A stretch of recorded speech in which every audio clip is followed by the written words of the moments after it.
তো হ্যালো বন্ধুরা, সবাই কেমন আছো? আশা করছি সবাই খুব ভালো আছে আর আমি খুব ভালো আছি। আজকে আমি তোমরা যারা হেয়ার ফলের সমস্যায় ভুগছো তাদের জন্য একটা বেস্ট থেকে বেস্ট জিনিস শেয়ার করব। তো তোমরা অবশ্যই ভিডিওটা প্রথম থেকে শেষ পর্যন্ত দেখো। তো আজকে আমি হেয়ার মাস্ক লাগাবো। এটা হচ্ছে আকাঙ্ক্ষার একটা হেয়ার মাস্ক। তো খুবই ভালো, হালকা উষ্ণ গরম জল করে নিয়েছি। তো সেটা সুন্দর করে মানে পরিমাণ মতো তোমার নিয়ে নেব। নিয়ে এটা ভালো করে প্যাকটা ফাটিয়ে মাথায় মেখে শুকিয়ে নেবো 1 ঘন্টা। তো মাথাটা শুকিয়ে যাওয়ার পর আমি মাথাটা ওয়াশ করে জাস্ট তোমাদের দেখাচ্ছি রেজাল্টটা।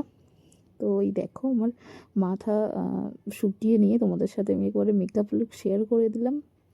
তো অবশ্যই কিন্তু কমেন্ট করে জানিও যে কেমন লাগছে। আর যারা তোমরা চুলের সমস্যায় ভুগছো তারা অবশ্যই কিন্তু এই আকাঙ্ক্ষার হেয়ার প্যাকটা অর্ডার করে নিও, ইউজ করো, খুব ভালো রেজাল্ট পাবে আশা করছি। আর যারা এই প্রোডাক্টটা নিতে চাও তারা ফ্লিপকার্ট যে কোনো অ্যাপে পেয়ে যাবে এবং নর্মালি বাজার স্টোরে পেয়ে যেতে পারো। তো টাটা সবাইকে, আজকে এই